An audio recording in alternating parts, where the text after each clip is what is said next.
오늘부터 베드로 후서에 같이 나눌까 하는데요. 오늘 그 주보에는 1장 11절까지 적어드렸지만은 오늘 거기까지 할 수 있을지는 잘 모르겠습니다. 예.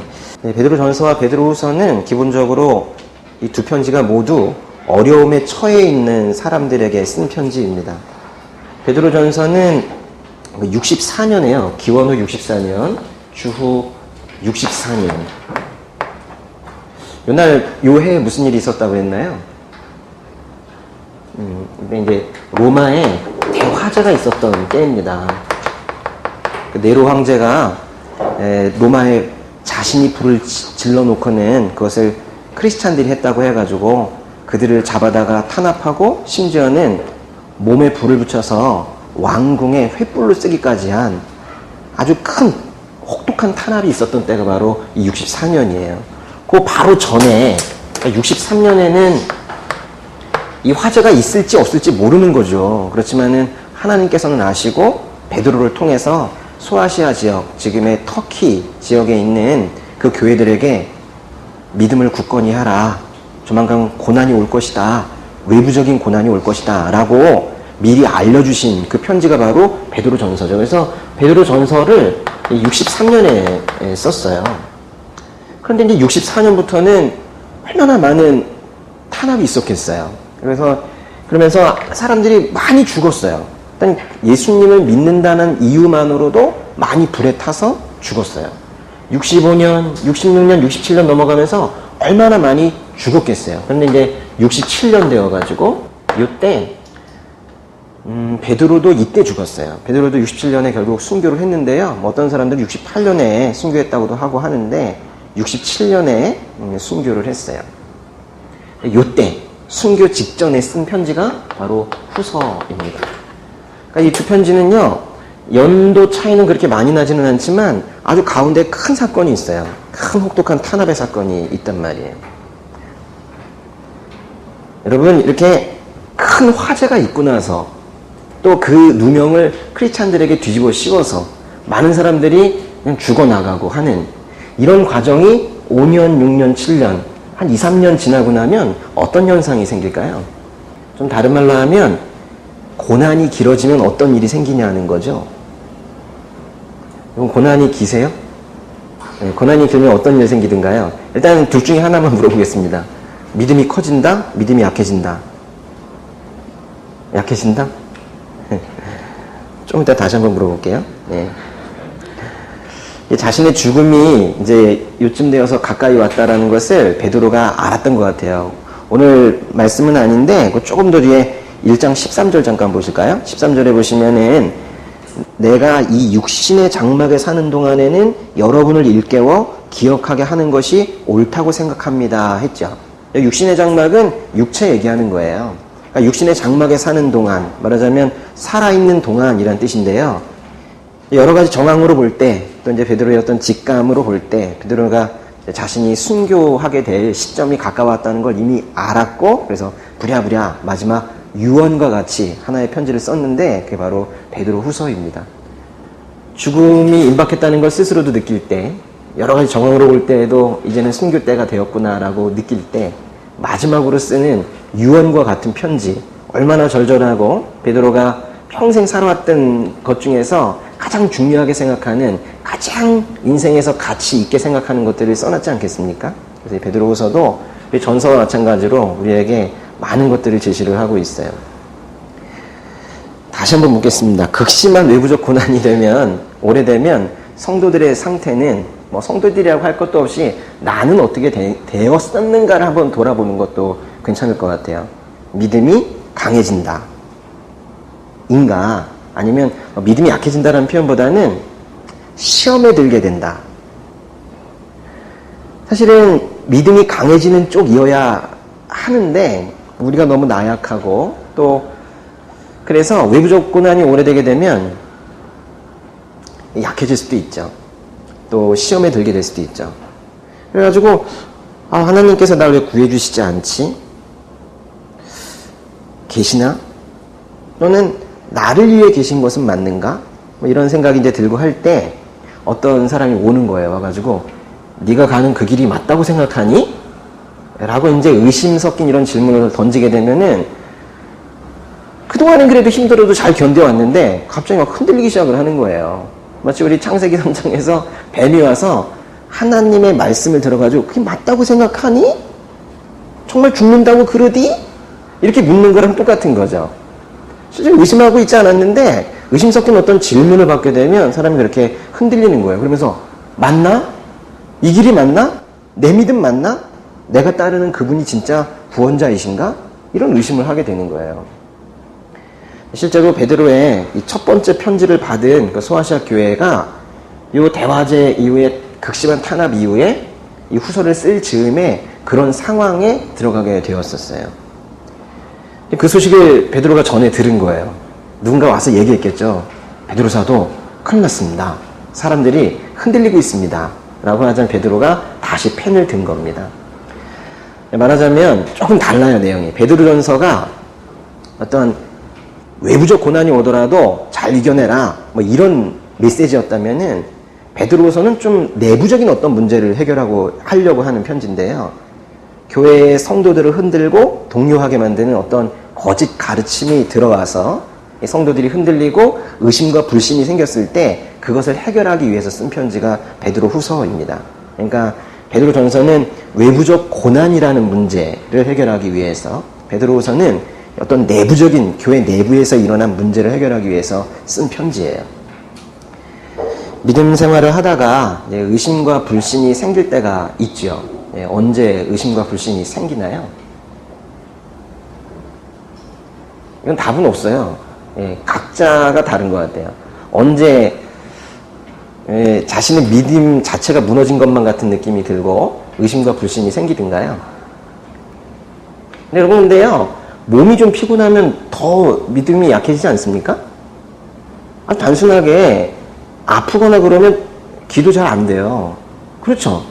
어떤 뭐 특별한 일이나 어떤 신학적 고민 이런 것이 아니라 단순히 몸이 아파도 제대로 기도도 못 드리고 말씀 묵상도 안 되고 그래요. 그래서 저는 설교 준비하다가 몸이 안 좋으면 잡니다. 그 상태로 해봤자 별로 이렇게 드릴 게 없어져요. 그렇죠. 또 피곤할 때, 또 사랑하는 사람을 갑자기 잃었을 때, 가족이 죽었을 때 갑자기 의심하게 돼요. 또 너무 슬플 때, 조금 슬프면 주님께 구하다가 너무 슬프면 주님께서 공감하시나 뭐 이러면서 또 의심하게 되고, 또 뭐 우리는 금방 볼 수는 없었지만은 뭐 비슷한 사고들도 있긴 했으나 너무 많은 사람들이 갑자기 죽는 것을 보았을 때, 뭐 2차 대전 중에 그 많은 사람들이 갑자기 죽을 때 한두 사람도 아니고 이렇게 수백만 명이 죽는 것을 하나님께서 왜 용인하시지? 뭐 이런 의심이 또 생길 때가 있고요. 또는 그냥 삶이 재미없을 때, 권태로울 때, 뭐 그럴 때도 의심이 생기고, 쭉 얘기하게 보면 거의 모든 삶의 순간들이에요. 그렇지 않습니까? 아니, 저는 홀리해서 안 그렇습니다. 라고 말씀하시는 분 한번 또 손 들어보세요. 그러니까 이게 우리의 나약한 부분이고, 뭐 괜찮습니다. 인정할 부분은 인정하고 또 성령께 구해야 그런 부분들을 또 채워주시는 거예요. 이런 어떤 의심과 불신이 생기는 경우가 많은데, 실은 그런 피곤과 아픔과 상실과 슬픔 자체가 이 불신과 의심을 가져오는 게 아니라 그런 아픔 등으로 인해서 완전히 번아웃, 넉다운 되어 있는 그 우리의 상태를 악한 영들이 비집고 들어와서 성령의 사역을 방해하기 때문에 그렇게 되는 거예요. 그 슬픔 자체가 아니라 우리가 멍하니 사탄에게 나 자신을 내어주는 꼴이 되어 있을 때 그들이 들어와서 성령의 사역을 방해하기 때문에 그래요. 성령께서 하시는 일이 뭐예요? 우리 일상생활의 세세한 부분도 도우시지만 가장 중요한 사역은 예수 그리스도의 십자가가 무엇인지, 예수 그리스도께서 어떻게 우리를 구원하셨는지 그것을 매 순간 다시 일깨워주고 알려주시는 것을 하시잖아요. 근데 그 성령의 사역을 방해하면 바로 의심이 들어오는 겁니다. 아프고 힘들 때 지쳐버린 영혼이 성령의 음성을 듣기보다는 사탄의 음성을 듣고 그러다 보니까 회복이 점점 느려지고 결국에는 지독한 불신에까지 이르게 되는 경우들이 허다하게 생기게 있는 거예요. 제가 좀 전에 의심과 불신을 가져오는 어떤 많은 것들 좀 말씀을 드렸는데, 의심을 가져오는 가장 심각한 상태는 바로 낙심인 것 같아요. 낙심. 안 되는구나. 안 될 것 같다. 이런 낙심이 있죠. 다른 말로 하면 이 사탄들이 가장 일하기 좋은 성도들의 마음 상태가 낙심이에요. 낙심한 자의 마음은 사탄들의 잔치가 벌어지는 파티장입니다. 그들에게 여러분의 마음을 파티장으로도 또 운동장으로도 절대로 내어주지 마시라는 거예요. 어떤 부정적인 상태가 내 마음에 들어와 있는 거 여러분이 이미 다 압니다. 근데 그 부정적인 상태의 마음에 그 제목을 붙여보세요. 근데 그것이 만약에 낙심이잖아요? 그러면 빨리 예배의 자리로 뛰어가셔야 돼요. 상당히 위험한 거거든요. 괜히 그냥 나 혼자 음악 듣고 좀 한번 이겨보겠다 뭐 이러다가 마귀의 손길이 여러분의 목덜미를 움켜잡는 단계까지 가지 않도록 빨리 예배 자리로 나가셔야 됩니다. 이 소아시아 교회에 이 성도들이 로마 제국의 핍박을 참아낼 수 있었던 것은, 그리고 일제 강점기에 일부의 목회자들과 성도들이 일제의 핍박을 참아낼 수 있었던 것은 예수님께서 다시 오신다는 그 재림에 대한 소망, 그 예수님이 다시 오신다라는 그 믿음 덕분이었는데요. 이제 이 교회들의, 베드로 전설을 받았던 그 교회들의 거짓 교사들이 와서 말하는 거예요. 재림의 약속이 어디에 있느냐. 그러자 이제 사람들이 동요하기 시작을 했고, 교회의 기반 자체가 흔들리는 상황 속에서 베드로가 급히 써서 보낸 이 편지가 오늘 보는 베드로 후서입니다. 함께 다시 좀 읽도록 하겠습니다. 1장 1절과 2절까지 읽을게요. 예수 그리스도의 종이며 사도인 시몬 베드로는 우리 하나님과 구주 예수 그리스도의 의로 인해 우리와 똑같이 보배로운 믿음을 받은 여러분에게 하나님과 우리 주 예수를 아는 지식으로 인해 은혜와 평강이 더욱 풍성하기를 빕니다. 시몬은 베드로의 원래 이름이었죠. 베드로는 페트로스, 베드로는 예수님께서 지어주신 이름이에요. 시몬 베드로죠. 시몬 베드로는 이 두 번째 편지에서 자신을 뭐라고 소개하고 있어요? 예수 그리스도의 종이면서 사도이다, 이렇게 소개하고 있죠. 예수 그리스도의 종의 반대가 뭡니까? 주인이죠. 앞에 있는 분이 주인이시겠죠. 주인의 종인 거죠. 그러니까 예수 그리스도의 종이라고 했지만 결과적으로는 예수 그리스도가 자신의 주인이시라는 얘기입니다. 사도는 뭔 뜻입니까? 사도는 보냄을 받은 자라는 뜻이거든요. 보냄을 받은 자. 나는 예수 그리스도로부터 세상에 복음을 전하라고 보냄을 받은 자라고 또 자기를 소개하고 있는 겁니다. 그래서 이제 소개가 완성이 됐네요. 예수 그리스도의 종이며 사도인 시몬 베드로가 편지를 쓰는 사람이에요. 송신자. 근데 편지를 받는 사람은 누군가요? 2절 처음 보시면 있죠. 누구에게예요? 여러분에게. 여러분 동그라미. 그 여러분이 바로 수신자입니다. 큰 구조를 보면 중간에 수식들이 있지만 이거예요. 베드로는 2절에 여러분에게, 또 2절 끝에 은혜와 평강이 더욱 풍성하기를 빕니다. 그러니까 베드로, 저는요 여러분이 은혜와 평강이 더욱 풍성하기를 빕니다. 이렇게 인사를 한 거예요. 근데 1절에서 그 여러분을 이런 말로 꾸며주고 있어요. 우리 하나님과 구주 예수 그리스도의 의로 인해 우리와 똑같이 보배로운 믿음을 받은 여러분, 이렇게 한 거예요. 1절에 보면 똑같이라는 말이 있는데요. 이 말은 그 앞에 있는 우리와에 붙는 게 아니고 뒤에 있는 보배로운에 붙는 말이에요.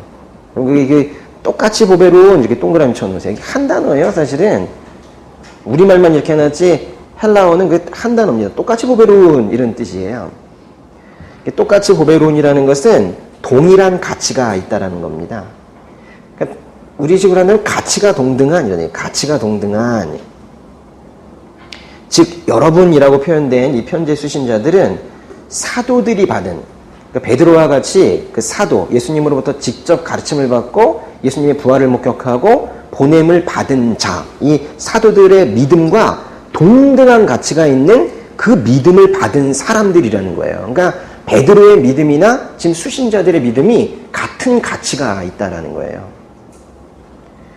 그 가치가 동등하다. 지금 가치가 동등한 믿음을 가지고 있다고 했는데요. 믿음이 가치가 있다면 가치가 동등한 걸 일단 떠나서 가치가 동등하다는 건 가치가 일단 있다는 거잖아요. 믿음이 무슨 가치가 있습니까? 사람들 하는 말로 요즘 세상에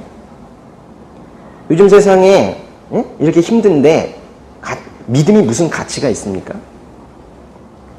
믿음이 없으면 죽습니까? 우리가 지금 가지고 있는 이 믿음이라는 거 우리가 모든 걸 바쳐서 가져야 할 만큼 귀한 거예요? 시간을 좀 더 빼서 다른 걸 해야 되지 않습니까?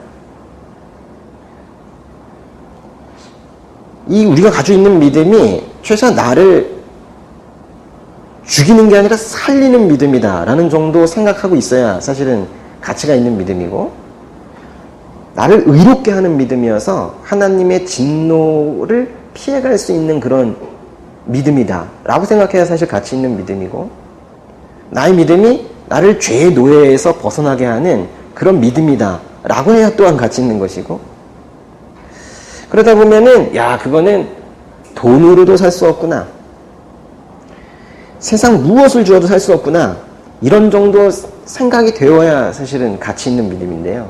여러분이 가지고 있는 그 믿음, 그러니까 다른 사람 믿음이나 성경에 나와 있는 믿음 말고 여러분이 이 안에 품고 있는 그 믿음이 그런 가치가 있는 믿음이냐는 거예요. 근데 이제 그 큰 가치가 있는 믿음을 지금 베드로와 수신자가 함께 가지고 있다는 거예요. 베드로와 같은 사도가 받은 믿음과 예수 그리스도를 직접 보지는 못했고 예수 그리스도의 부활도 귀로 이렇게 전해 들어야 되는 이런 성도들의 믿음이 어떻게 동등한 가치가 있냐라는 거예요. 그 믿음이 베드로의 믿음은 사도이니까 더 우월하고, 또 일반 신자들의 믿음은 예수님을 한 번도 못 봤으니까, 직접 대면하지 못했으니까 그보단 열등하냐? 그렇지 않다는 거예요. 왜 동등하다고 좀 표현하는 것 같아요? 그 믿음이 지금 하나님 앞에서는 동일한 지위와 특권을 가진다는 건데요. 왜냐하면 그 믿음의 가치는 믿음을 받은 사람, 그러니까 믿음은 내가 믿는다고 하는 게 아니라 믿음을 받는다는 표현이 맞는 건데요. 거기도 받았다고 표현했잖아요. 믿음을 받은 사람에 의해서 그 믿음의 가치가 평가되는 게 아니고요. 믿음을 주신 분에 의해서 가치가 결정되기 때문에 동등하다고 하는 거예요. 여러분, 이 말이 위로가 크게 돼야 되는 겁니다. 그러니까 여러분은, 또 저도 포함해서 매양 나의 믿음은 왜 이렇게 형편없는가 라고 해서 나의 감정도 널뛰기를 하고, 난 요즘 기도가 되니 안 되니 매양 불만이고 이럴 수는 있어도 그 믿음의 가치는 베드로가 가졌던 믿음의 가치와 똑같고 절대로 변하지 않는다는 거예요. 왜냐하면 그 믿음은 내가 만든 믿음이 아니기 때문에 그렇다는 거예요. 믿음의 가치는 받은 자에 의해서 결정되는 것이 아니라 주신 분에 의해서 결정된다는 걸 여러분이 꼭 아시고, 여러분의 마음에는 나의 믿음이 형편없이 느껴진다 하더라도 그거 함부로 평가하지 마시라는 거예요. 폄훼하지 마시라는 거예요. 여러분께 아닌 거예요. 주신 거라니까요. 그래서 이제 결국 베드로의 믿음과 수신자들의 믿음뿐만이 아니라 지금 21세기를 살고 있는 우리의 믿음도 같다고 말할 수도 있는 거예요. 예수님의 십자가 공로를 믿는 믿음은 시공간을 초월하는 것이고, 그래서 얼굴색이든 사회적 신분이든 이런 것들 다 떠나서 여러분이 외국에 가셔도 크리스찬을 만나면 그와 여러분은 하나의 영으로, 즉 예수 안에서 하나인 사람이라는 거예요. 복음은 장소가 바뀌어도 시간이 지나도 절대로 변하지 않습니다. 뭔가 세상을 하나로 묶어줄 수 있는 게 세상에 뭐가 있어요? 없습니다. 그러나 예수의 영, 이 성령은 시 공간을 초월해서 사람들을 하나로 만들어줄 수가 있는 거예요. 그것이 잘 구현되도록 모여있는 곳이 바로 교회인데, 그런 하나됨이 잘 나타나지 않으면 그때 가슴이 아픈 거죠. 베드로의 믿음과 소아시아 교회의 성도들의 믿음과 2017년을 살고 있는 우리의 믿음이 동일한 지위를 가지고 있다는 건데요. 동등한 가치를 가지고 있다는 건데요. 그거는 우리에 의해서 그렇게 된 게 아니라 바로 1절 보세요. 1절에 보시면 우리 하나님과 구주 예수 그리스도의 의로 인해 성취된 것이기 때문에 그런 거예요. 어느 시대 누군가가 특별히 더 잘나서 잘 믿은 게 아니라는 거예요. 그러니까 여러분 함부로 누구 믿음이 좋다 이런 말 하지 마시라고요. 응? 응? 누구 믿음이 약하니 좋으니 그런 말은 정말 불경한 말일 수 있는 거예요. 맞죠? 여기에서 이제 어려운 단어가 바로 의인데요. 그 의라는 단어 체크해 보세요. 의. 한 글자인데 찾으셨어요? 네. 의. 네. 의란 하나님께서 구원과 심판의 기준으로 삼으시는 바로 그 의입니다. 의. 이거를 품지 않고서는 우리는 절대로 구원받을 수가 없는데요. 이 의는 사람이 뭘 해서 만들 수 있는 게 아니라 오직 하나님의 계획에 따라 예수님에 의해서 주어지는 선물이라는 거예요. 그리고 그 2절에 보면 베드로는 그 여러분, 그 수신자인 그 여러분에게 은혜와 평강이 더 풍성하기를 기원하고 있습니다. 그 은혜와 평강의 풍성은 아마도 베드로가 가방에서 꺼내줄 수 있는 게 아닌가 봐요. 무엇으로 인해 은혜와 평강이 풍성해진다고 되어 있나요? 한번 읽어보세요. 하나님과 우리 주 예수를 아는 지식으로 인해 은혜와 평강이 풍성해진대요. 여기서 정말로 중요한 단어가 바로 아는 지식에서 바로 아는이라는 말인데요. 오늘 말씀 중에 제일 중요한 단어 아는. 안다라는 거, 안다. 이 안다라는 단어가 그 성경 언어인 신약 성경 언어인 헬라어에 여러 가지가 있는데요. 여기에서는 조금 어렵지만 제가 하나 쓰겠습니다. 여기서 안다라는 표현은 에피그노시스 이렇게 써요. 에피그노시스. 좀 어렵더라도 한번 써보세요. 에피그노시스. 뒤에 있는 이 그노시스 있죠. 이게 알다라는 뜻이거든요. 영어로 하면 know, 알다. 이 알다라는 단어가 많이 쓰여요. 그런데 여기서는 그냥 알다라는 표현을 쓰지 않고 에피라는 말을 앞에다 더 넣었어요. 요거는 아는 것 중에서도 한 단계 더 위의 단계인데요. 아주 정확하게 안다, 올바르게 안다, 뭐 이거예요. 나 정말 잘 안다 이럴 때 에피그노시스라고 해요. 많은 성경 구절에서 하나님의 백성들이 하나님을 알지 못해서 망한다고 표현하고 있어요. 여기서 하나님과 예수님을 안다, 즉 에피그노시스 한다라는 것은 아주 정확히 안다, 잘 안다는 뜻인데 특별히 여기에서는요 관계적으로 잘 안다는 거예요. 좀 더 쉬운 말로 하면 친밀한 관계여서 잘 안다는 의미예요. 너 그 사람 알아? 나 그 사람 알아. 개인적으로 알아? 아니 인터넷에서 봤어. 이런 건 아니죠. 내가 그래도 잘 아는 사람이 있어. 저 얘기인데요. 나 이선미라는 사람은 잘 알아. 13년째 같이 살고 있거든. 그러면 그때 이제 잘 알아 할 때 그때는 에피그노시스 한다고 하는 거예요. 이선미 저의 아내입니다. 하나님과 예수님을 그렇게 남편이 아내를 알듯이 아내가 남편을 속속들이 알고 있는 것처럼 그렇게 알 때 여러분의 삶에 은혜와 평강이 더 풍성해질 거라는 거예요. 사람이 사람을 더욱 깊이 에피그노시스 하게 되면 어쩌면 간혹 실망하게 될 수도 있지만 예수님을 에피그노시스 하는 거는 그것이 더욱더 에피그노시스 할수록 깊어지면 깊어질수록 은혜와 평강의 풍성함이 더 커진다는 거예요. 그러니까 여러분이 실망하지 마세요. 아직 은혜와 평강이 풍성하지 않은 이유는 딱 하나네요. 그죠? 예수님을 아직 덜 에피그노시스 한 것 뿐이에요. 근데 지금 우리 여기 왜 모였어요?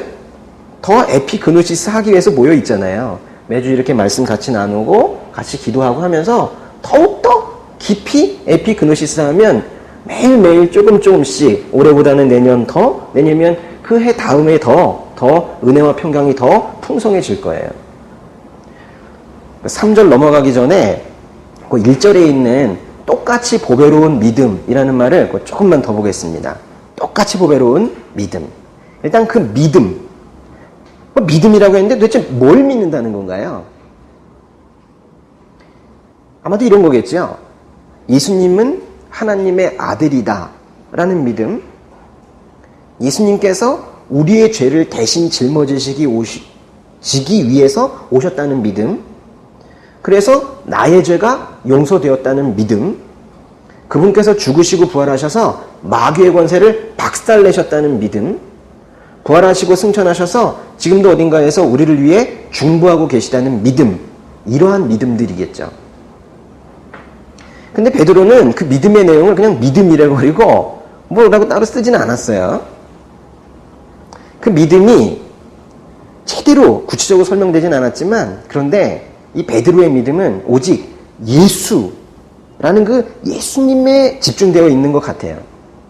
제가 이렇게 판단하냐면요, 사실 그 1절과 2절은 원래 원문에서는 한 문장이거든요. 한 문장에 1절, 2절이.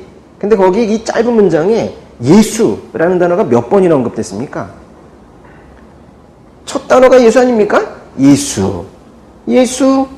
예수. 3번이나 나왔죠. 여러분, 어떤 글을 쓰실 때 편지든 무엇이든 자기가 생각하는 게 계속 나오게 돼 있어요. 한 문장에 예수, 예수, 예수 이렇게 쓰는 것은 정말로 이 베드로에게는 예수님이 자기의 주인이 되어 있는 것 같아요. 그 첫 번째는 주인이라고 직접 표현하진 않았지만 난 예수 그리스도의 종이다 라고 하면서 나의 주인이시다 고백을 한 거고, 또 두 번째 예수라는 말에는 뭐라고 붙어 있어요? 무슨 예수라고 돼 있어요? 그거 동그라미 쳐주세요. 구주 예수, 구주. 구주가 뭡니까? 구원자란 뜻이죠? 구원자. 나의 구주가 되어주세요 라고 영접기도 했지 않습니까? 그죠? 영어로는 뭐라고 그래요? save 해주시는 분. savior라고 하죠? 구주. 구원자 이런 뜻이에요. 세 번째 예수라는 말은 좀 다른 말이 앞에 붙어 있어요. 뭐라고 붙어 있어요? 주 예수 그랬죠. 한 글자 차이지만 완전히 다른 말입니다. 그 뒤에 있는 주는 주인이란 뜻이죠. 그죠? 마이 로드, 그죠? 로드죠. 로드. 그러니까 이제 베드로는 편지를 시작하는 그 인사말에서부터 예수님을 나의 주인이시고 나의 구원자라고 하면서 예수, 예수, 예수 이렇게 하고 있는 거예요. 이것이 이제 베드로가 우리가 함께 공유해야 될 그 믿음의 대상인 거예요. 3절 보겠습니다. 그리스도께서 하나님의 신성한 능력을 따라 생명과 경건에 속한 모든 것을 우리에게 주셨습니다. 이는 하나님의 영광과 덕으로 우리를 부르신 그분을 아는 지식으로 말미암은 것입니다. 이 전체를 구조를 하시면 좀 읽기가 편한데요. 여기 3절과 4절 있죠. 그리고 이제 5절, 6절, 7절. 이거 좀 다른데요. 이 3절과 4절은 하나님께서 우리를 위해서 무엇을 하셨나를 적어줬어요. 베드로가 먼저 우리 보고 뭐하라 하지 않고 하나님께서 우리를 위해서 무엇을 하셨는가를 2절에 걸쳐서 이제 소개를 하고, 그렇다면 5, 6, 7절에서 우리는 어떻게 살아야 할까라고 이렇게 말하고 있어요. 상당히 논리적인 구조인데요. 사도 바울이 이런 구조를 쓰는 건 그리 놀랍지는 않습니다. 사도 바울은 요즘식으로 따진다면 뭐 하버드생 정도 되는 건데요. 아주 그 공부를 많이 했고 똑똑한 사람이고, 근데 베드로는 뭐 출신이에요? 어부 출신이고 성경에 명확하게 나와 있지만은 배움이 없는 사람이다 그래 돼 있어요. 그런데 이런 논리적인 구조를 일단 쓰는 것만으로도 이게 성령의 감동이 아니고는 사실 쉽지 않죠. 그래서 이 베드로는 정말 충만해 있었던 것 같아요. 그러니까 이런 긴 글을 쓰고 있는 건데요. 그리스도께서 하나님의 신성한 능력을 따라 생명과 경건에 속한 모든 것을 우리에게 주셨습니다. 다시 한번 읽을게요.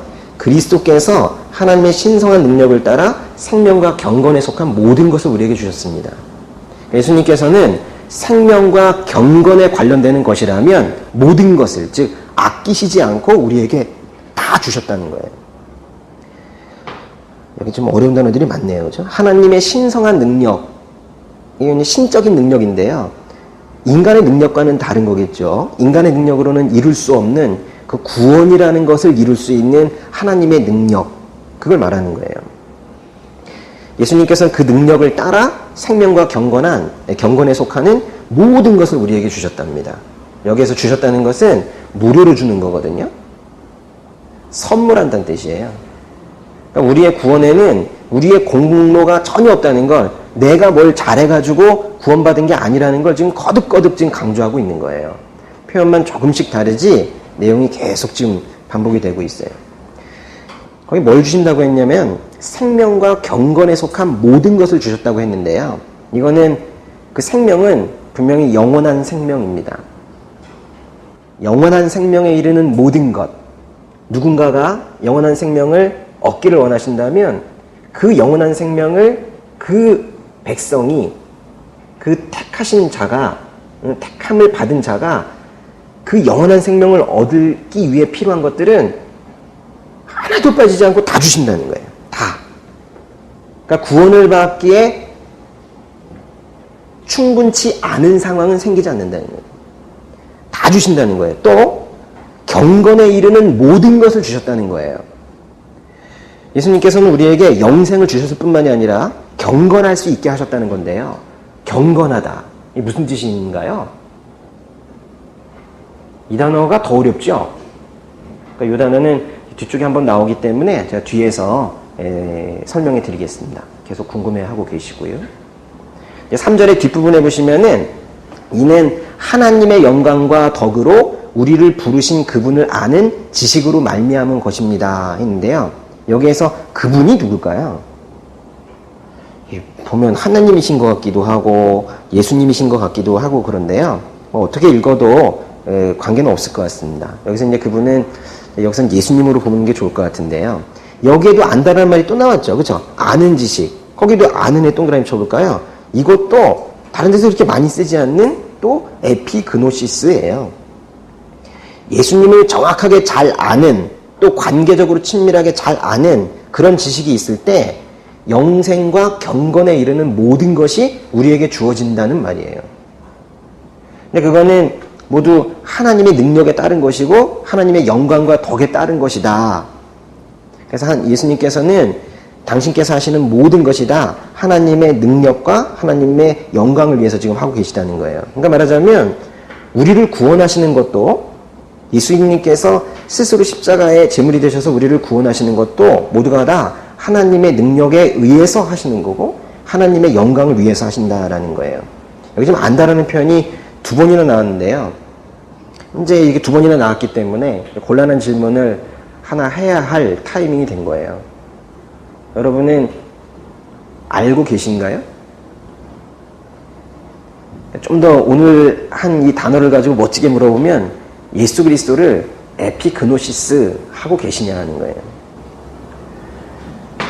뭐 아직은 에피그노시스 하지 않는다 하더라도 그 예수님을 더 정말 잘 알기 위한 어떤 열망이 여러분 가슴 속에 있으신가요? 한번 살펴볼 필요가 있어요. 예.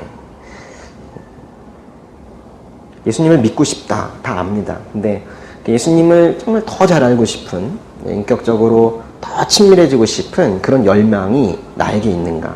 예. 요한복음 17장 3절에서는 영생은 오직 한 분이신 참 하나님 아버지와 아버지께서 보내신 예수 그리스도를 아는 것이라고 그랬어요. 영생은 하나님과 예수 그리스도를 아는 거래요. 그게 곧 영생이라는 거예요. 그러니까 안다는 게 이렇게 중요한 건데요. 근데 만약에요, 하나님과 예수 그리스도를 알지 못하면 어떻게 될까요?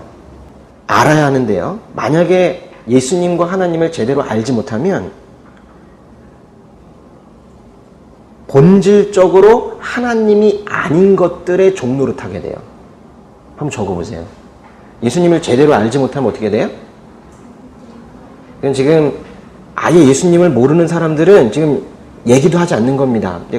그거는 지금 논외로 하고 우리 얘기하는 건데요. 예수님을 잘 알지 못하면 본질적으로 하나님이 아닌 것들의 종로를 탄다고요. 저의 표현이 아니라 성경의 표현인데요. 여기서 본질적으로 하나님이 아닌 것들이라는 게 뭐냐? 이거는 하나님을 믿고 있지만 실제로는 믿고 있다고 착각은 하는데 실제로는 황금송아지 믿고 있는 율법적인 종교 생활을 말하는 거예요. 율법적인 종교 생활. 그러니까 우리는 우리가 이미 알고 있는 사고와 인생관, 가치관에 성경의 말씀을 덧붙이다 보니까 그 성경에 계시는 그 실제 하나님, 그리고 우리를 실제로 지켜보시는 그 하나님이 아닌 엉뚱한 하나님을 믿고 있을 수 있다는 거예요. 그래서 지금 제가 계속 얘기하는 거예요. 그래, 지금 너 절하고 있어. 그래, 예배 드리고 있구나. 근데 나는 이쪽에 있다? 너 왜 저쪽에다 지금 절하고 있냐? 알아야 되지 않겠느냐? 이거예요. 그러니까 우리가 경계해야 되는 게 바로 이거죠.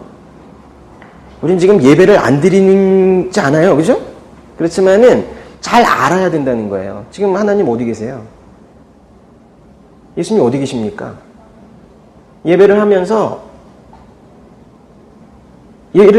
그분이 실체가 되어야 그분에게 드리는 예배를 드릴 수도 있고, 오늘 자칫 잘못하면 자기의 감정에 빠져서 예배를 드렸을 수도 있고, 자칫 잘못하면 자신이 만든 황금송아지 하나님을 예배했을 수도 있는 거예요. 그래서 지금 베드로가 아주 간절하게 얘기하는 거예요. 잘 알아야 한다. 엉뚱한 데 절하면 안 된다. 그 얘기를 하고 있는 거예요.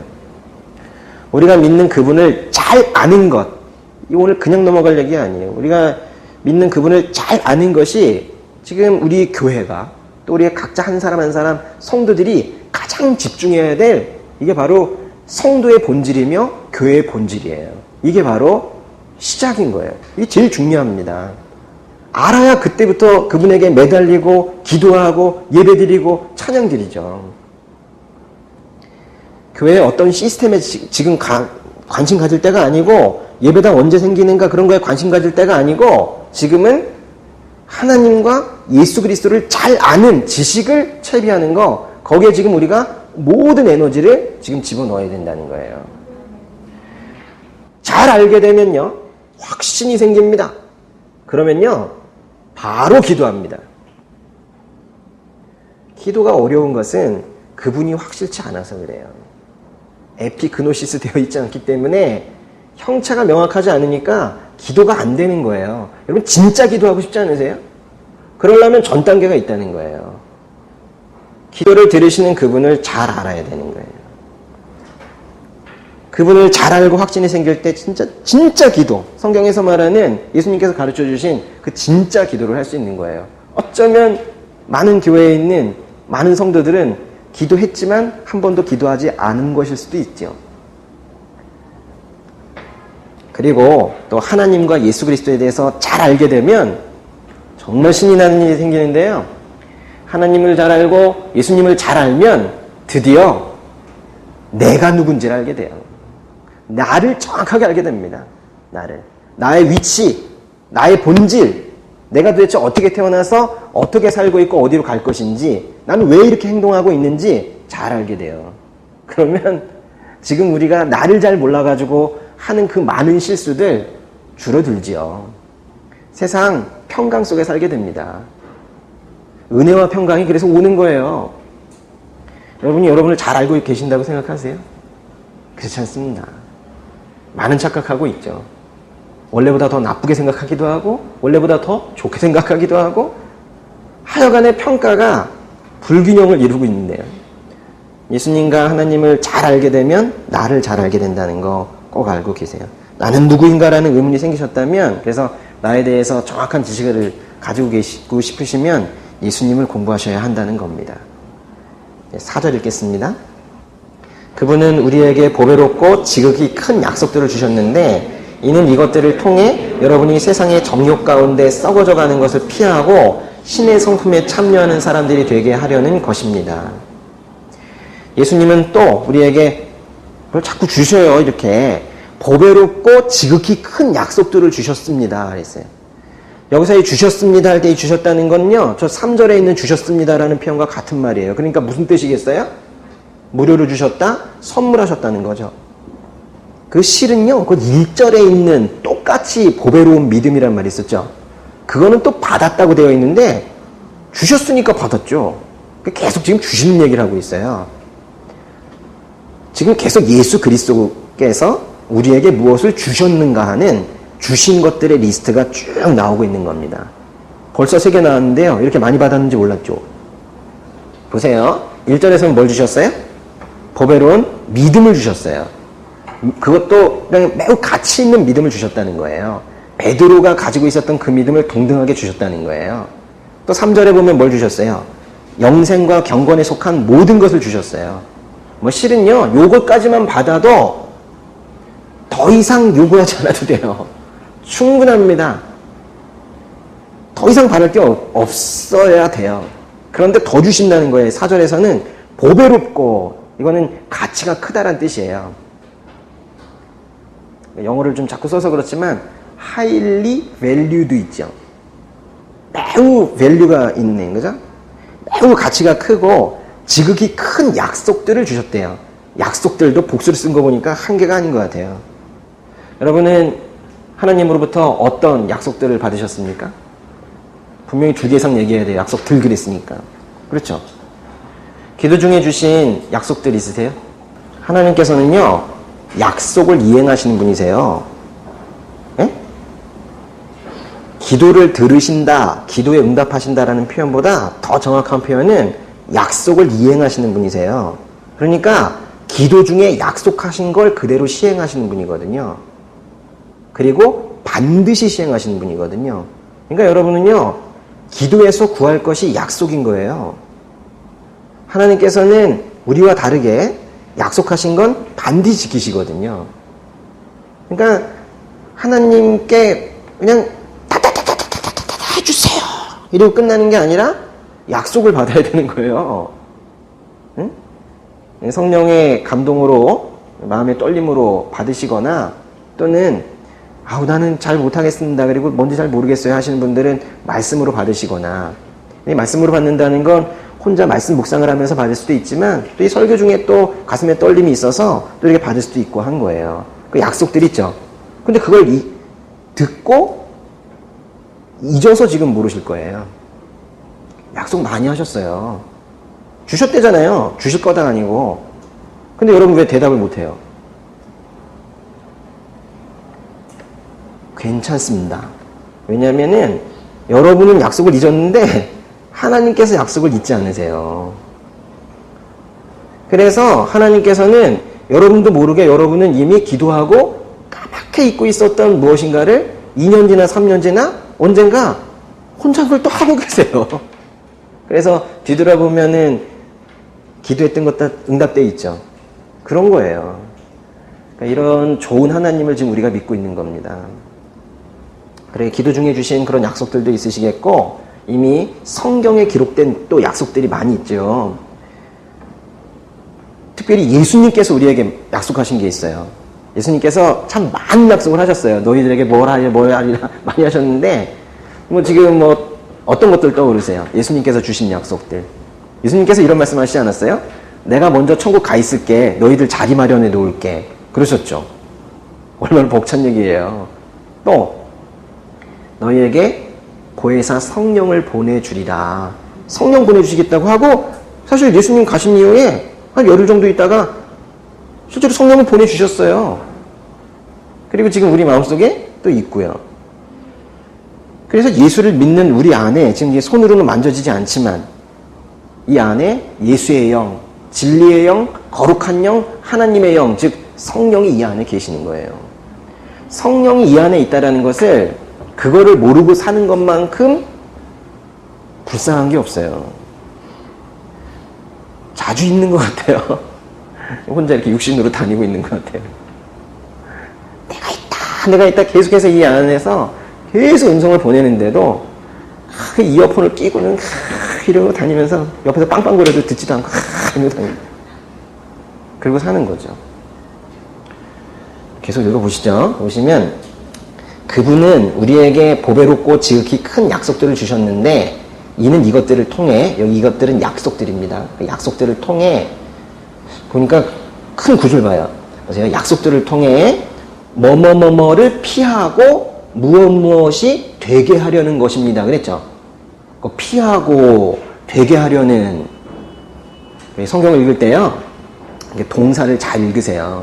근데 이제 보시면 제가 이 설교를 할 때 마치 일반 책들 이렇게 설명하듯이, 마치 수업하듯이 이렇게 하지 않습니까? 맞죠? 예? 그런데 왜 이렇게 하는지도 여러분이 잘 알아야 해요. 이거 또 설교랑 어떻게, 그래서 강의랑 비슷한 것 같아요. 이렇게 말씀하실 수도 있어요. 아직 그렇게 말한 사람은 감히 한 명도 없는데요. 근데, 그래 말씀하실 수도 있어요. 근데 전 일부러 이렇게 하는 겁니다. 여러분은요, 이 성경을 이상하게 생각해요.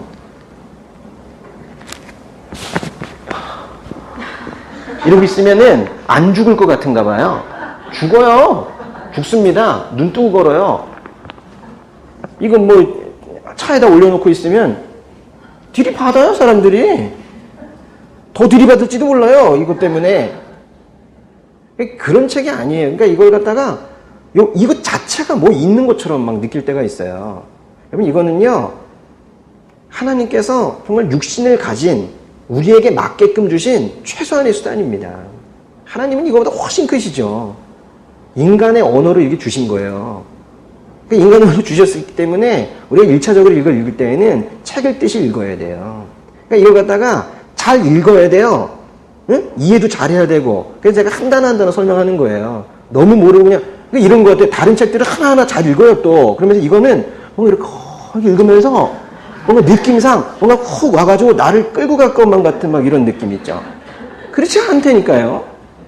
책이에요, 책.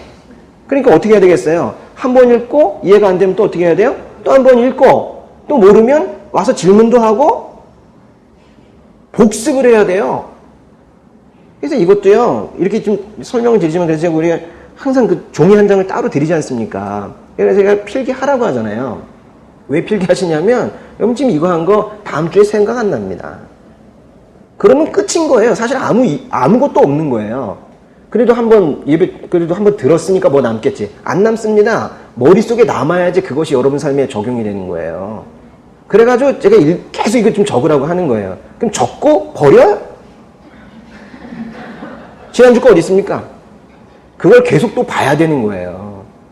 그래서요, 일단은 아주 답답해 죽겠어요. 그럴 때 이걸 자꾸 보고 또 보고 계속 묵상하고 이게 정말 그런 의미였구나 계속 할 때 그때 이제 성령께서 일하세요. 그때 믿음이 생기는 거라고요. 그때. 그러니 매일 그냥 가만히 있는 사람도 있고 어떤 사람은 써가지고 갖다가 버리고. 그러니 일주일에 그 예배 시간에 뭔가 좀 고양되는 듯 하다가 다시 또 추락하고, 일주일 만에 다시 또 좀 고양되는 듯 하다가 또 추락하고, 한 주 빠지면 14일 동안 갔다가 또 추락하고, 이러니 뭐가 되겠냐고요. 크리스찬들은 계속 공부해야 돼요. 왜냐하면 알아야 하니까. 알아야 되기 때문에요. 그래서 안다는 거는 계속된 인풋이 필요해요.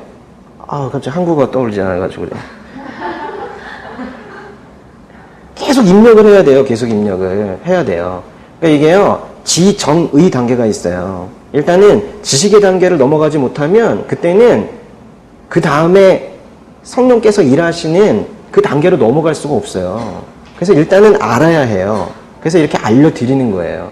그렇죠? 예. 저는 뭐 어떻게 하다 보니 이 교회에 칠판이 있는데 저는 참 좋아요. 저는 나중에도 이제 뭐 혹시 다른데 예배당이 생긴다면 좀 별로 바라지도 않습니다. 근데 생긴다면 좀 꼭 이 칠판을 하려고 그래요. 계속 보세요. 알았죠? 예.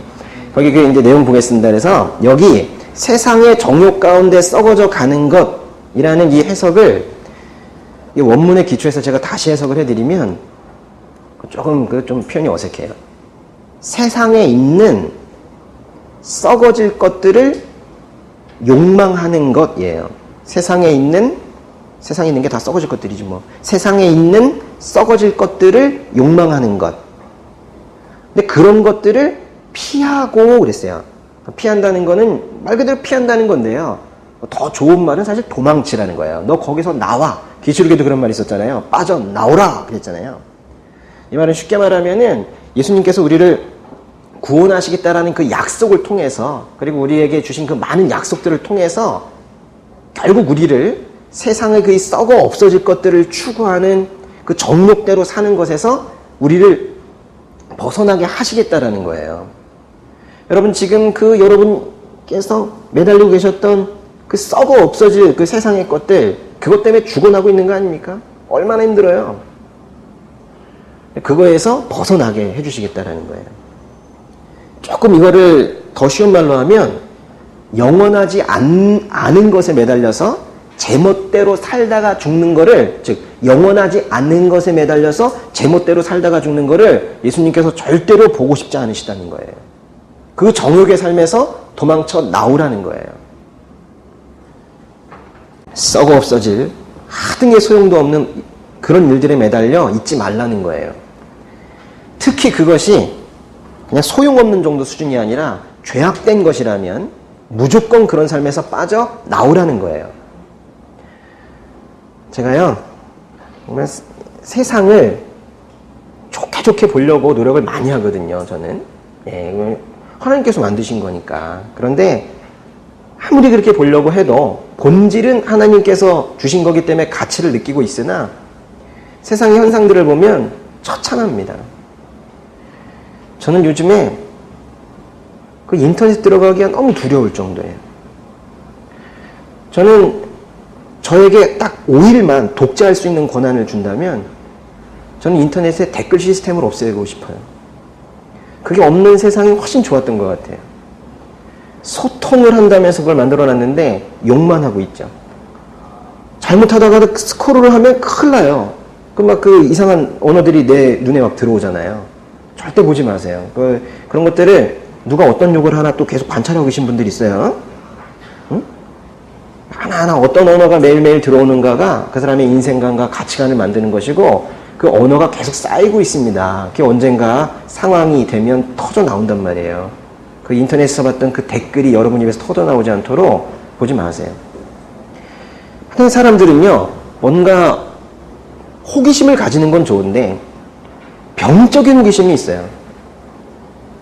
요즘엔 특별히 세상에 재판들이 참 많고 소송이 많은데 그걸 또 기자들이 그게 또 아주 드라마틱하니까 그걸 그렇게 또 써대잖아요. 그럼 그거 결과가 어떻게 되는지 그걸 보려고. 그거 물으면 죽어요? 그거에 그렇게 매달려가지고 자신이 거의 재판관 된 것처럼 그렇게 또 매달리고 있고. 그거 호기심이라고 하고 무슨 알 권리라고 말할 게 아니에요. 병적인 호기심들이 있어요. 그게 다 죄인 겁니다. 다 죄예요. 그러니까 항상 어떤 수준을 넘어서고 있어요. 정상적인 수준을 넘어서는 그런 행동을 아주 그 삶의 세세한 부분에서 모두 하고 있음에도 불구하고 자신이 어떤 상태에 있는지를 잘 모르고 있다는 거예요. 그런 데서 빠져나오라는 거예요. 일단 생활부터 좀 제발 빠져나오라는 거예요. 근데 그런 것들은 제가 지금 빠져나오라고 그랬지만 좀 오해하시면 안 되는 게 내가 나가야지 라고 해서 나올 수 있는 없어요. 지금 빠져나오라는 것은 종국적으로 그렇게 해주시겠다라는 걸 지금 말씀을 드리는 거고 잘 들으셔야 돼요. 끝까지. 그렇죠? 근데 그거는 결국 도우시겠다라는 얘기인데요. 그럼 어떤 댓글이나 그런 언론의 모습들은 현재 한국 사회가 얼마나 타락해 있는지, 얼마나 죄 가운데 깊이 빠져 있는지를 보여주는 많은 사인 중에 하나예요. 그러니까 여러분들은 그걸 보면서 부안해동할 것이 아니라 세상이 이렇게까지 타락을 했구나라는 걸 그냥 감지하면 다 충분한 거예요. 예. 정말 세상이, 특별히 이 한국 사회가 죄악에 깊이 빠져 있고 음란해져 있고 하나님을 조롱하던 시기도 지났구나. 이제 드디어 하나님을 버렸구나 라는 걸 거기에서 감지해내시면 돼요.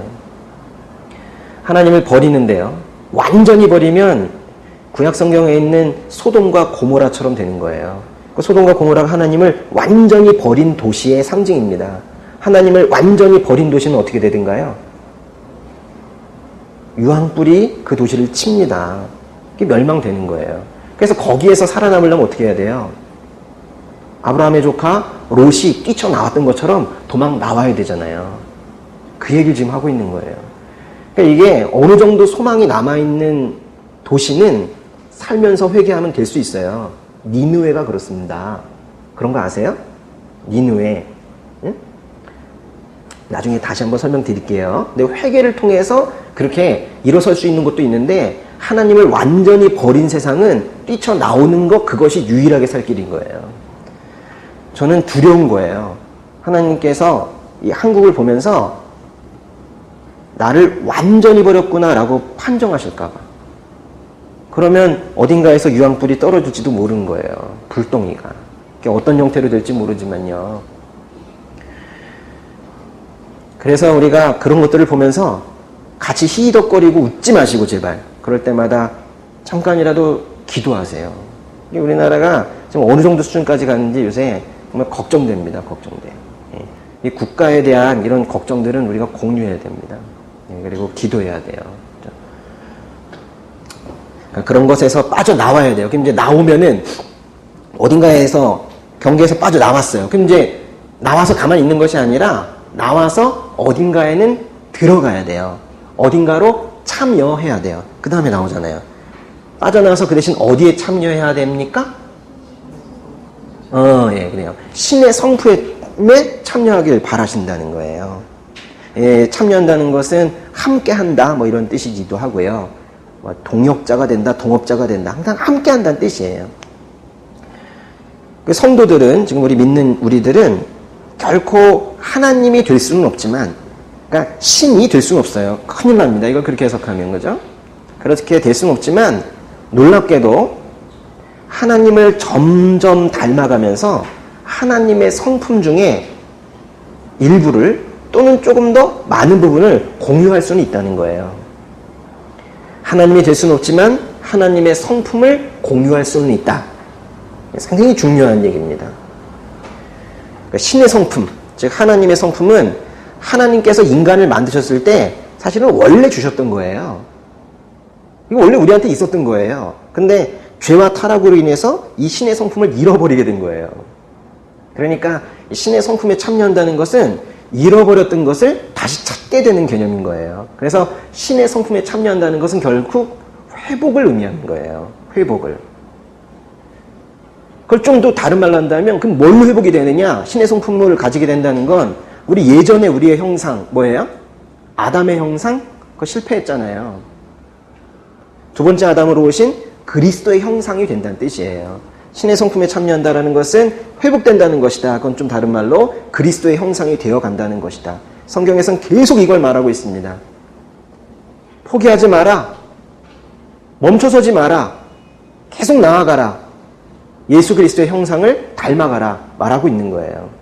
이렇게 생명과 경건에 속한 모든 것을 우리에게 주셨고 또 보배롭고 지극히 큰 약속들을 주셨고 그 약속들을 통해서 우리를 제멋대로 사는 삶에서 빠져나오게 하셔서 신의 성품에 참여하게 하시는 것, 이것은 모두 하나님께서 우리를 위해 주신 것들이에요. 이게 이제 3, 4절에 있는 거고요. 이제 우리가 어떻게 살아야 되는가가 5절, 6절, 7절에 나오는 거예요. 그거 한꺼번에 다 읽어보겠습니다. 시작. 그러므로 여러분은 더욱 힘써 믿음의 덕을, 덕의 지식을, 지식의 절제를, 절제의 인내를, 인내의 경건을, 경건의 형제우애를, 형제우애의 사랑을 공급하십시오. 오늘 다른 건 몰라도 이 5, 6, 7절 있죠? 이거 한번 오늘 암송해 보세요. 여기 8개의 덕목이 나오고 있는데 오늘 한번 외워보세요. 예. 근데요, 외우려고 마음 먹지 않아도 제가 외울 수 있도록 지금 하나하나 설명드릴게요. 그러다 보면 이걸 단순히 연결시키는 것은 외워도 의미가 없어요. 이게 무엇인지 잘 알아야 되는데요. 일단 제일 처음이 믿음이죠? 믿음 다음에 뭐예요? 덕 다음에는 지식, 다음에는 절제, 그 다음에는 인내, 그 다음에는 경건, 그 다음에는 형제우애, 그 다음에 사랑이죠.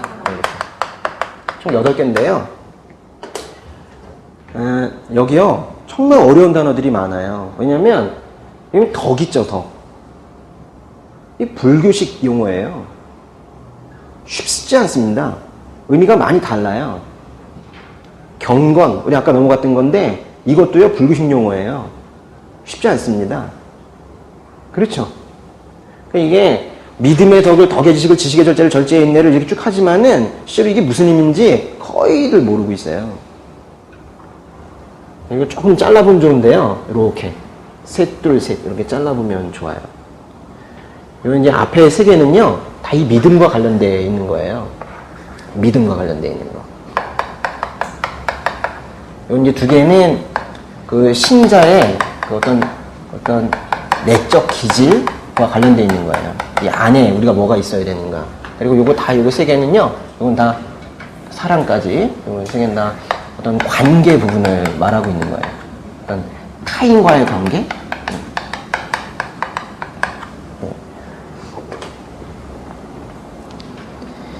모두가 다 그리스도인들이 가져야 될 어떤 자세를 지금 말하고 있는 건데요. 제가 좀 유의사항이지만 그렇다고 해서 또 우리에게 이러이러한 것을 갖추어야 구원된다. 지금 그 말을 하려는 게 아니에요. 그렇게 하시는 분들이, 그렇게 설교하시는 분들 많이 있어요. 그래서 지금 8개 다 있으십니까? 이러면서. 그런 뜻이 아니고요. 또 뭐 이걸 다 갖추어야지 진짜 그리스도인인데 정말 그리스도인 맞습니까? 또 이렇게 정죄하려고 하는 부분도 아니고요.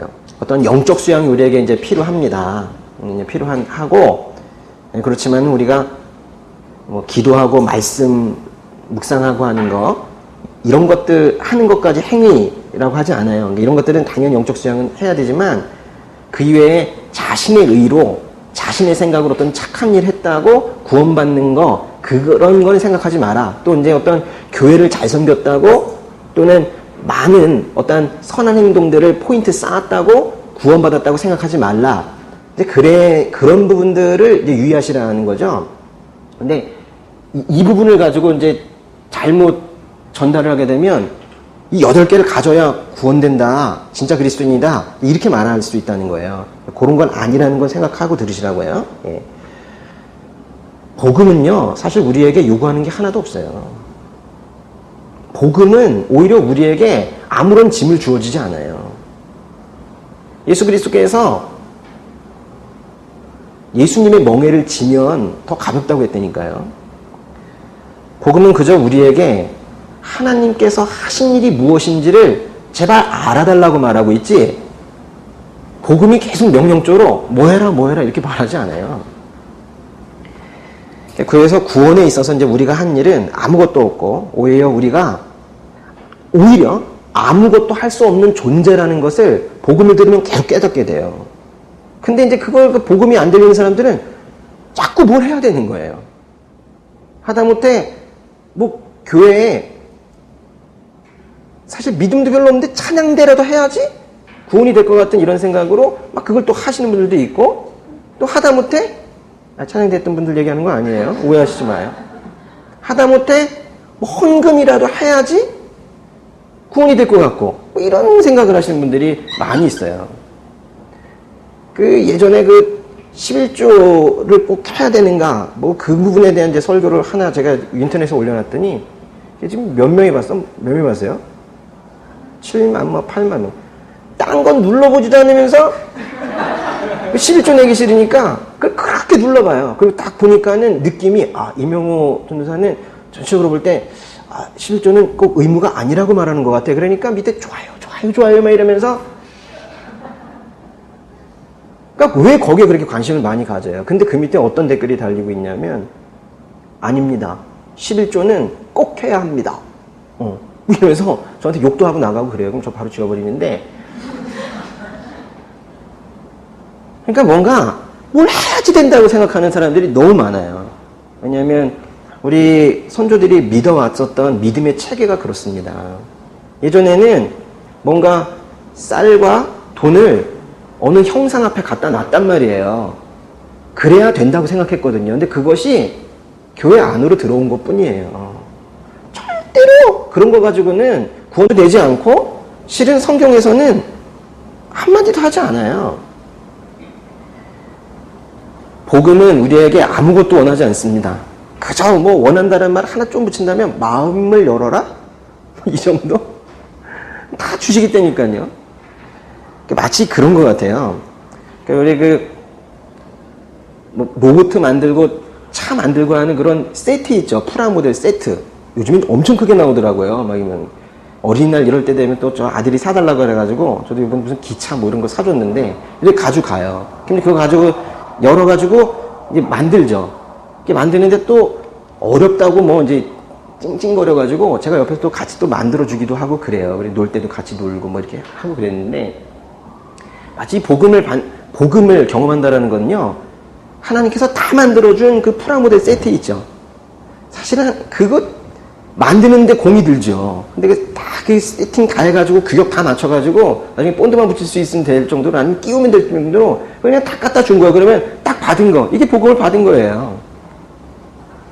그럼 이제 그다음부터 이제 혼자 해야 되죠.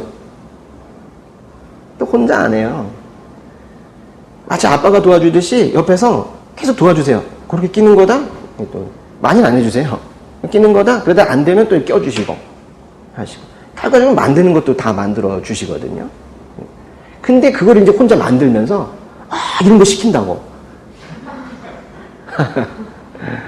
어떤 느낌인지 아시겠어요? 우리에게 원하는 게 하나도 없어요. 근데 잠깐 꼭 하는 걸 그렇게 착각하는 사람들이 꽤나 있습니다. 우리는 오직 은혜로 구원을 받는 거예요. 우리가 하는 게 아무것도 없어요. 잘 매달려 있으세요. 네? 네, 그게 제일 중요한 거예요. 그 7절 끝에 보시면은 공급하십시오라고 했는데요. 여러분은 더욱 힘써서, 즉 열심히 무엇인가를 공급해야 되는 사람들이라는 거예요. 결국 공급하게 된다는 의미인데, 보시면 믿음의 덕의 지식을, 지식의 절제의 인내를, 인내의 경건을, 경건의 형제우애를, 형제우애의 사랑을 공급하시라는 거예요. 여기서 덕은 좋은 성품을 가져라는 뜻이 절대 아닙니다. 많은 설교들이 이렇게 얘기하고 있지만은 이 덕을 한자로 풀이를 해가지고 그런 거예요. 그 덕과 이 헬라어에서 쓰는, 성경에서 쓰는 덕이라는 단어는 완전히 다른 단어예요. 우리나라 등에 이 불교와 이 유교의 언어들을 많이 차용하는 바람에 그래서 성경을 번역해가지고 성경에서 이게 참 의미가 왜곡되는 경우가 많이 있습니다. 그러니까 우리 한글이라는 언어는 매우 우수한 언어이지만은 성경의 어떤 신학과 하나님의 마음을 그대로 담아내기에는 다소 부족한 면이 있어요. 덕이라는 단어는요, 원래 남자라는 단어에서 유래한 단어거든요. 아주 비슷하게 생겼어요.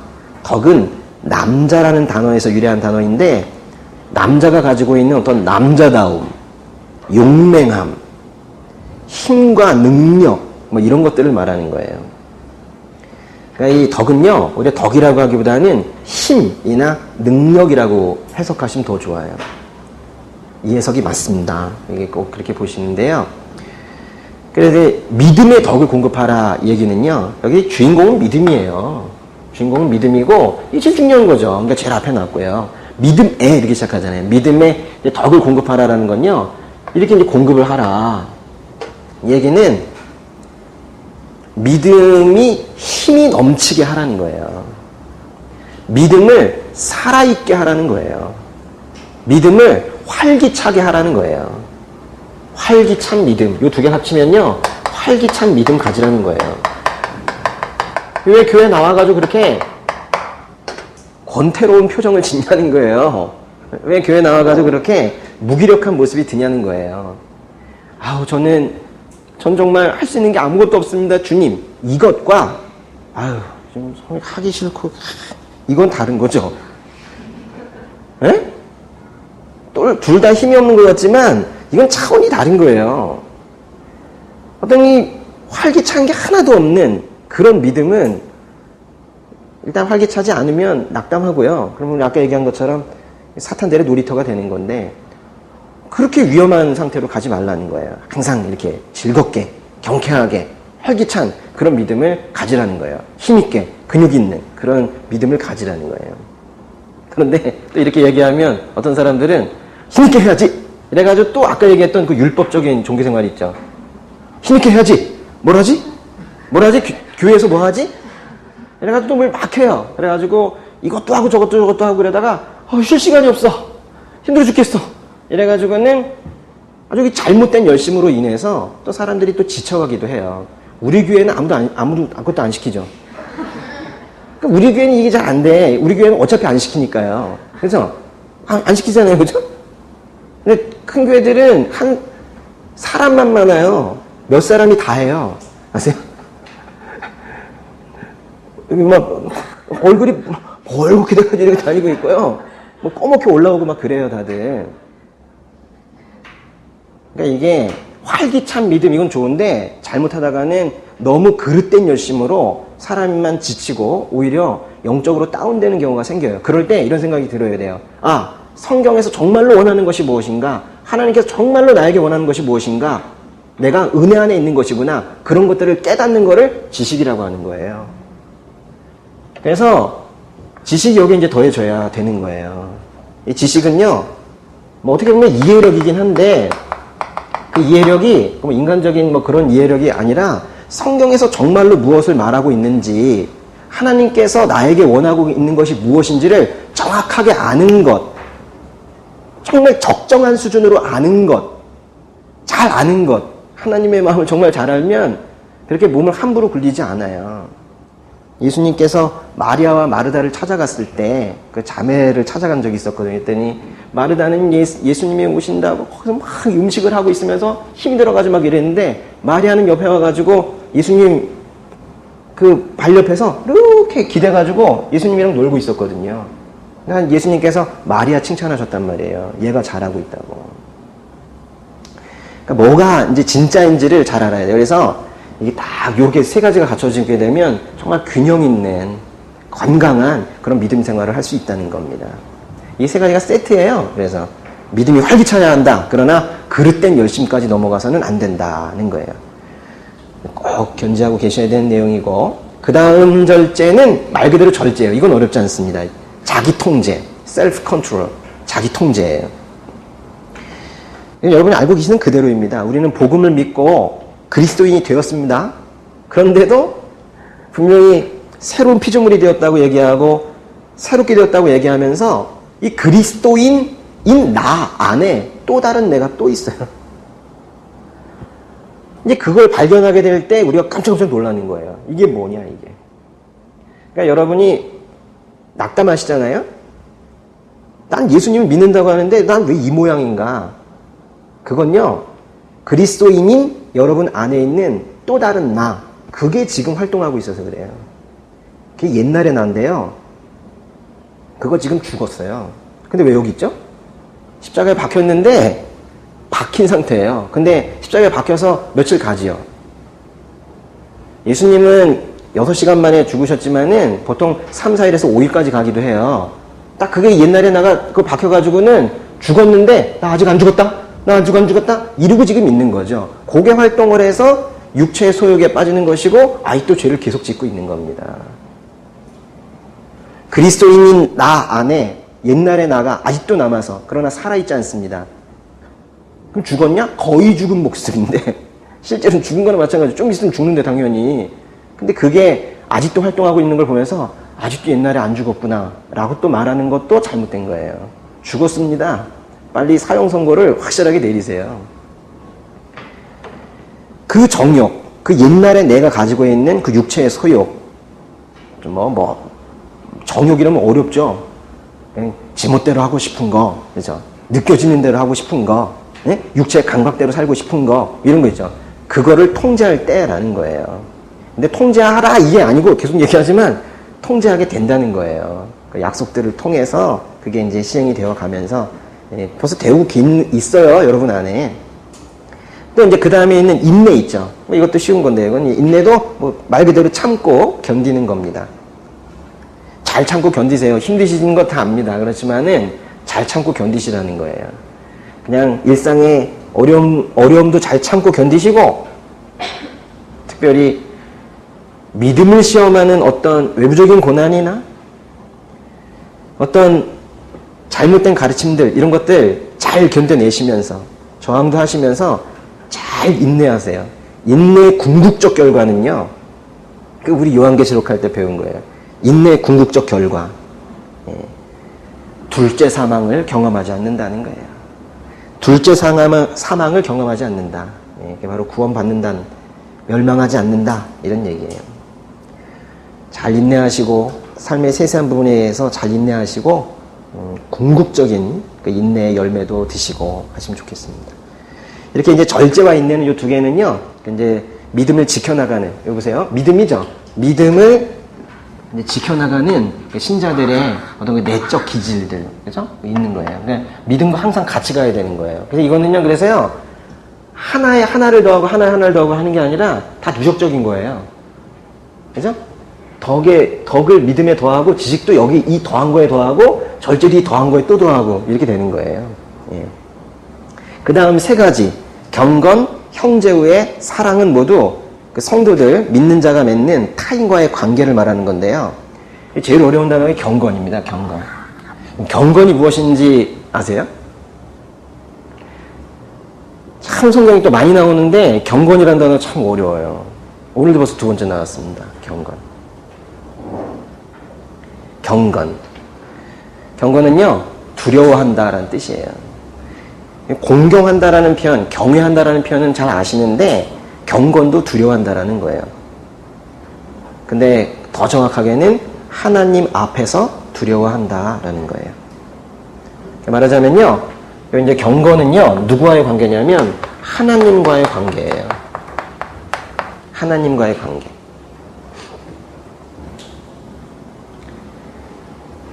그러면 이런 표현 쓸 수 있죠. 경건하게 산다. 그러면 하나님 앞에서 두려워하는 마음으로 산다라는 건데요. 한번 그 말을 정리해 보겠습니다. 경건하게 산다 한번 써보실까요? 경건하게 산다. 나 오늘부터 경건하게 살아야지 라고 하는 거. 그 경건하게 산다 라고 하는 걸 또 그냥 그 어떤 불교적 느낌으로 또 다른 이교적인 느낌으로 받아들이게 되면은 옷 잘 차려입고 깨끗함을 추구하고 뭐 이런 목소리 곱게 하고 그런 느낌으로 받아들일 수가 있는데요. 경건하게 산다는 건요, 항상 하나님 앞에 선 것처럼 산다는 거예요. 별표 하나 쳐놓으세요. 경건하게 산다는 건 항상 하나님 앞에 선 것처럼 산다는 거예요. 사실 이것만 제대로 지켜도 우리는 모든 거 다 해결될걸요? 죄를 짓겠습니까? 게을러지겠습니까? 앞에 계신데 기도를 안 하겠어요? 계속 대화할 텐데. 그렇죠? 경건이라는 단어가 얼마나 중요한지 아시겠어요? 그래서 경건한 삶을 산다는 것은 항상 그래서 기도와 말씀 속에 살게 되어 있어요. 죄악은 당연히 뒤돌아보면 멀어져 있고요. 경건하게 사세요.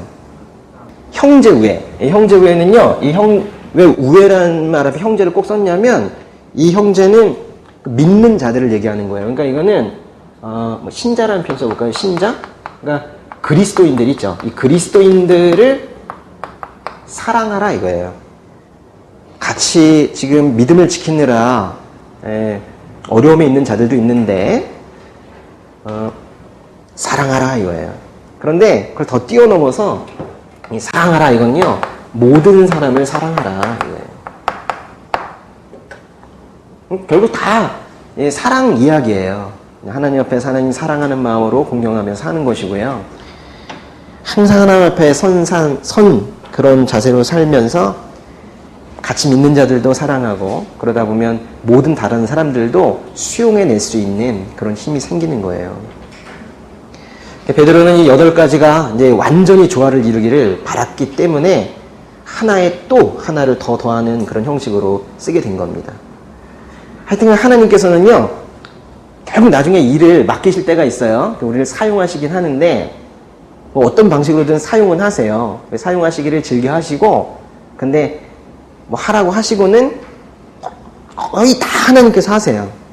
근데 우리는 우리가 했다고 착각하게 되어 있는데 하나님께 다 하세요. 근데 이제 그 공을 하나님께 다 해놓으시고 뭐 모든 걸 다 준비해 놓으시고 어쩌고저쩌고 해가지고 우리가 거기에 꼬리를 하게 되면은 항상 그러죠. 무슨 집회를 뭐 자신이 혼자 주도해가지고 크게 열었대. 1000명이 왔대. 거기 그 사람들 보내주신 거 하나님께 다 보내주신 거고, 그죠? 그 설교자의 입을 뗀 것도 하나님께 다 하신 거고 한데, 그 자기가 한 것처럼, 나 이번에 1000명 집회 내가 한번 인도해봤다, 뭐 이러면서. 하지만 다 하나님께서 하신 거잖아요. 근데 이렇게 이제 하나님께서 분명히 어떤 방식으로 이렇게 쓰세요. 사용은 하시는데, 이렇게 이런 것들이 갖추어졌을 때 잘 쓰실 수 있나 봐요. 그래서 이제 그 얘기를 지금 하고 있는 거고요. 그럼 이것들이 없으면 어떻게 되는 거예요? 근데 이거는 그래서 하나님께서 만들어 주시겠다는 거예요. 하나님을 아는 지식이 풍부해지고 하나님이 주신 약속이 무엇인지 잘 알게 되면 이런 것들은 하나하나 여러분 가슴 속에, 여러분 삶 속에 나타나게 되어 있다라는 거예요. 근데 이런 것들이 아직 나타나지 않았잖아요? 왜 안 나타나요? 뭘 모르니까. 약속도 모르고 하나님이 누구신지 모르고 예수 그리스도가 누구인지 모르면 이런 게 나타나질 않아요. 근데 이게 나타나지 않으면 그때는 안 쓰세요. 사용을 안 쓰시는 게 아니라 여러분을 사용하지 못하세요. 왜 사용하지 못할까요? 활기찬 믿음 없으면 왜 사용하지 못해요? 이건 마치 이런 거예요. 죽은 사람에게 일을 시킬 수 없잖아요. 이런 것들이 이제 영적으로 살아있는 증거들인 거죠. 그러니까 뭔가 믿는다고는 하지만 영적으로 진짜 살아있는 모습들이 이런 것들이라는 거예요. 그러니까 이렇게 돼 있으면은 그때 사용을 하시는 거예요. 그러니까 언젠가 주님 저 사용해 주세요 이렇게 기도하고 있었다면 이런 것들이 빨리 내 안에 생기게 되기를 더 구하세요. 내가 이걸 해야지 이런 태도보다는 주세요. 제 삶에 나타나게 해주세요. 이렇게 더 간구하시는 게 그게 맞는 겁니다. 그런데 믿음에서 시작해서 맨 끝에 뭘로 끝났어요? 사랑으로 끝났는데 누굴 사랑하래요? 모든 사람을 사랑하라는 건 형제외와 사랑을 굳이 나눈 거는 그리스도인들 여기에서 같이 만나서 같이 먹고 또 찬양하고 뭐 이런 것도 뭐 좋은데 항상 저 밖에 누군가 있다라는 걸 생각하라는 거예요. 죽어가는 영혼이 있다라는 걸 생각하라는 거예요. 맨 끝에 저 사랑으로 끝났다는 건 아무 말 하지 않았지만 복음 전하라는 겁니다. 전도하라는 거예요. 알리라는 거예요. 먼저 우리를 품어주셨고 사랑해 주셨기 때문에 우리가 이제 그 사랑 품고 밖으로 나가라는 거예요. 오늘 아침에 이제 아들 소리가 이런 쪽지 하나 가져왔어요. 그래서 뭐냐 그랬더니 이걸 갖다가 76장을 복사를 해달래요. 그래서 왜 76장이냐 그랬더니 저희 아파트 동에 우리 집을 빼고는 75개의 집이 있는데 76장을 하면 한 장은 원본으로 뭐 또 하나 놔도 비치하고 75개는 전도를 하려고 한다는 거예요. 그래서 이제 스스로 전도지를 하나 만들었대요. 그래서 이제 좀 이따 이제 복사해 가지고 갈 건데 제가 그러면 더 그럴 거면은 쓰는 게 좋지 않냐? 왜 복사를 하려고 하느냐? 정성스럽게 한번 써보자 그랬더니 아파트 단지 전체를 할 건데 어떻게 그렇게 하냐고 그래서 이제 복사를 해달라고 이렇게 하더라고요. 제가요 부끄러웠었어요. 이걸 보고 나서 아예 순수한 믿음이 어디까지 갈 수 있는가. 오랜 기간 동안 하나님 모르고 살아온 나의 그 이것저것 잡다한 지식과 그런 거에 이제 복음이 들어갔을 때 그거를 분리해내기가 그렇게 힘들어가지고 고생을 했는데 실은 뭐 그럼 내가 모태신앙이었으면 좀 괜찮나? 또 그것도 아닌 것 같아요. 응? 그렇게 수천 년간 하나님 모르고 살아왔던 우리 민족의 문화에서 그 유교 문화, 불교 문화, 더 심각한 건 그 무속의 문화에 거기에 지금 복음이 잠깐 한 100여 년 동안 얹혀져 있는데 우리는 그래서 사실은 오늘도 벌써 이 단어들만 보더라도 우리가 오해를 하고 있는 것처럼 우리는 성경의 단어들을 제대로 아직은 잘 몰라요. 보려고 해도 동양적으로 한국적으로만 볼 수밖에 없어서 정말 연구 더 많이 해야 되거든요. 그래가지고 저는 그런 것들이 상당히 힘들고요. 제대로 알려드리고 싶은데 그런데 이게 아이들이 그 성령에 의해서 이렇게 감화를 받아가지고 하는 것들은 좀 다른 것 같아요. 뭘 보고 썼냐 그랬더니 그냥 썼대요. 한번 읽어드릴게요.